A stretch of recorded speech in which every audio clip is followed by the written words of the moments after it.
ஒரு கிராமத்தின் எல்லையில் ஒரு காடு இருந்தது. கிராமத்தில் இருந்த ஒரு கோவிலில் உள்ள கதவில் ஒரு வெள்ளி மணி கட்டப்பட்டிருந்தது.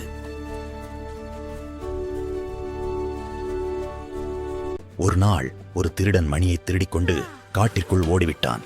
ஆனால் துரதிர்ஷ்டவசமாக அன்றே அவனை ஒரு புலி கொன்றுவிட்டது. அன்றிரவு அந்த மணி அடிக்கும் சத்தம் கேட்டது.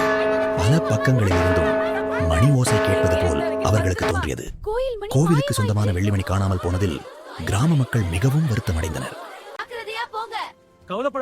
கிராம மக்கள் சிலர் மணியை தேடி காற்றுக்குள் சென்றனர். ஆனால் மணி எங்கிருக்கிறது என்பதை அவர்களால் கண்டுபிடிக்க முடியவில்லை. ஊருக்கு திரும்பினர். இந்த இரவும் அவர்களுக்கு மணி ஓசை கேட்டது. உண்மையிலேயே அந்த மக்கள் மிகவும் நடுங்கிப் போனார்கள். மறுநாள் அந்த கிராமத்தை சேர்ந்த ஒரு சிறுவன் உண்மையில் என்னதான் நடக்கிறது என்பதை கண்டறிய காட்டுக்கு புறப்பட்டான். தனியாக காட்டுக்குள் சென்றான். சிறிது நேரத்திற்கு பிறகு முரசு அடிக்கும் சத்தமும் மணியோசையும் கேட்டது.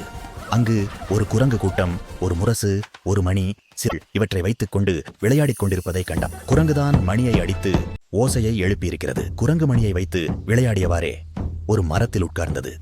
காத்திருந்த சிறுவன் குரங்கின் எதிரே சில பழங்களையும் கொட்டைகளையும் வீசி அவற்றை எடுப்பதற்காக மரத்திலிருந்து இறங்கியது. காத்திருந்த சிறுவன் விரைந்து சென்று மணியை எடுத்துக்கொண்டான். கிராமத்திற்கு ஓடி வந்தான். காட்டில் உண்மையில் என்ன நடந்தது என்பதை கிராம மக்களிடம் விவரமாக எடுத்துக் கூறினான். சூழலை உணர்ந்து சிந்தித்து செயல்பட்ட சிறுவனை அனைவரும் பாராட்டினார்கள்.